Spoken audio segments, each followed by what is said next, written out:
Hello kids, ഇന്ന് നമ്മളിവിടെ വരയ്ക്കാൻ പോകുന്ന ചിത്രം ഒരു ഡോളിൻ്റെയാണ്. എങ്ങനെ വളരെ എളുപ്പത്തിൽ വരയ്ക്കാമെന്ന് നമുക്ക് നോക്കാം. ആദ്യം നമ്മളൊരു സ്ട്രെയിറ്റ് ലൈൻ വരയ്ക്കണം. ആ സ്ട്രെയിറ്റ് ലൈൻ വരച്ചിട്ട് രണ്ട് സൈഡിലും പതുക്കെ വളച്ചൊന്ന് താഴോട്ട് വരയ്ക്കണം. എന്നിട്ട് അത് രണ്ടും കൂടെ നമ്മൾ പതുക്കെ അങ്ങ് ജോയിൻ ചെയ്യണം. ജോയിൻ ചെയ്ത് കഴിഞ്ഞിട്ട് അതിൻ്റെ താഴെയായിട്ട് ഇങ്ങോട്ടും ഇങ്ങോട്ടും ഒരു ലൈൻ കൊടുക്കണം. പിന്നെ നമുക്കിവിടെ കണ്ണ് വരയ്ക്കാം. ഒരു സർക്കിൾ വരച്ച് ഇപ്പുറത്തും നമ്മളൊരു സർക്കിൾ വരച്ച് ഇതിനകത്ത് രണ്ട് കുഞ്ഞ് സർക്കിൾ വരയ്ക്കണം. എന്നിട്ട് ബാക്കി സ്ഥലം നമ്മൾ ബ്ലാക്ക് കളർ കൊണ്ട് അതങ്ങ് ഫുള്ള് കംപ്ലീറ്റ് ആയിട്ട് അങ്ങ് വരയ്ക്കണം. ഇപ്പുറത്തെ സൈഡിലും അതേ കണക്ക് തന്നെ ആ രണ്ട് സർക്കിൾ വരച്ച് ബാക്കി ഇത്രയും നമ്മൾ കളറടിച്ച് കംപ്ലീറ്റ് ചെയ്തു. ഇനി മൗത്ത് ജസ്റ്റ് ഇങ്ങനൊരു ലൈൻ കൊടുക്കണം. എന്നിട്ട് ഇവിടുന്ന് താഴോട്ട് കൊണ്ടുവരണം. ഇപ്പുറത്തെ സൈഡിൽ നിന്നും അതേ കണക്ക് താഴോട്ട് കൊണ്ടുവരണം. ഇനി ഇവിടുന്ന് താഴോട്ടും ഇവിടുന്നൊരു ലൈൻ താഴോട്ടും കൊണ്ടുവരണം. അത് ജസ്റ്റ് ഒന്ന് പൊക്കിയും താത്തും കണക്ട് ചെയ്യണം.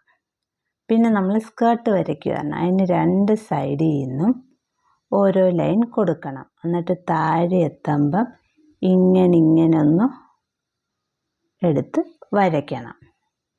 എന്നിട്ട് ഇത് ഇപ്പുറത്തോട്ട് ജോയിൻ ചെയ്ത് ഇത് ഇങ്ങോട്ട് ജോയിൻ ചെയ്യണം. എന്നിട്ട് അതിൽ നിന്ന് ഇങ്ങനൊരു സ്ക്വയർ കണക്ക് വരയ്ക്കണം. അത് കഴിഞ്ഞ് ഇവിടെ ഡ്രസ്സിൻ്റെ പാറ്റേൺ കണക്ക് രണ്ട് ലൈൻ നമ്മൾ വരയ്ക്കണം.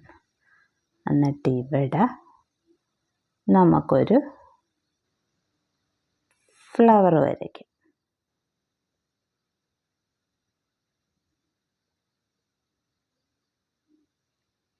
ഇനി നമുക്ക് കാലുകൾ വരയ്ക്കാം. ഇങ്ങനൊരു ലൈൻ വരയ്ക്കണം, ഇങ്ങനൊരു ലൈൻ, ഇങ്ങനൊരു ലൈൻ, ഇങ്ങനൊരു ലൈൻ. എന്നിട്ട് അത് ഇങ്ങോട്ടും ഇങ്ങോട്ടും ഒരു ലൈൻ, ഇങ്ങോട്ടും ഇങ്ങോട്ടും ഒരു ലൈൻ. എന്നിട്ട് ഇപ്പുറത്ത് രണ്ട് ലൈൻ കൊടുക്കണം. ഇനി നമുക്ക് മുടി വരയ്ക്കാനായിട്ട് ഇപ്പുറത്ത് നിന്ന് അത് താഴോട്ട് കൊണ്ടുവന്ന് കൈയുടെ അടുക്ക ജോയിൻ ചെയ്യണം. അതേ കണക്ക് ഇപ്പുറവും നമ്മൾ താഴോട്ട് കൊണ്ടുവന്ന് ഇവിടെ അങ്ങ് ജോയിൻ ചെയ്യും. പിന്നെ ഇവിടെ നമ്മൾ ഇങ്ങനെ നാക്കും.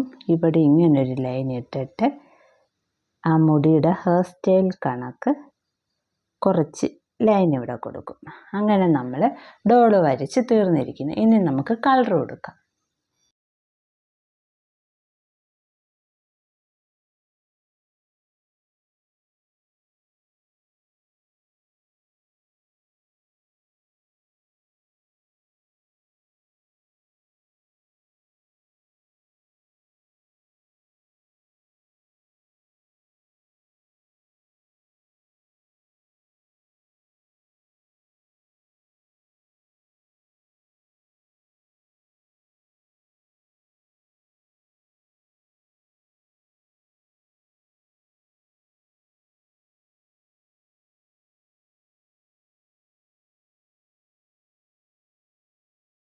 ഇന്നത്തെ ചിത്രം നിങ്ങൾക്ക് എല്ലാവർക്കും ഇഷ്ടപ്പെട്ടെങ്കിൽ എല്ലാവരും എൻ്റെ ചാനൽ സബ്സ്ക്രൈബ് ചെയ്യണേ.